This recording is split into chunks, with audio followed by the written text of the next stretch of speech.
Hey Taco, organisator van de quizmarkt. Ja, mede-organisator. Mede-organisator. Hoe ben je dat tot idee gaan? Voor hier, omdat we vrij Rome is, ik Madridje een beetje samenvoegd. En een collega van mij, Dick, zijn vrouw, die maakt ik ook op bord. Dus zo ben we dus een beetje begonnen om een beetje op te zetten. Dus voor hier hebben we jouw kraampjes begonnen.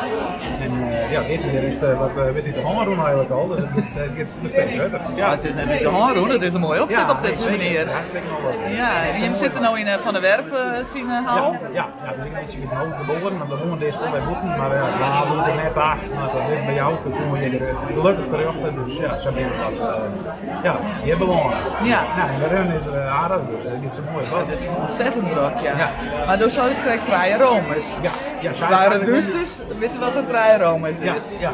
Moest je het vertellen zelf dus? Ik ben zelf over hier en ik ga aan de quizband erbij. En dat is in december dan altijd. In december beginnen we helemaal. En ja, dit er dus even bij. In de quizfair. En dat nieuwe vorig jaar dus ik. Nou, zo pak ik nog iets drukker uit. En show en eigenlijk komt de hele vrije Romes maar vol met crèmpjes. Ja. Dus zo proberen, dan komt dat ooit. Ja, dus er valt hier wel een moment aan moeten te halen. Ja, dat is eigenlijk wel iets doen.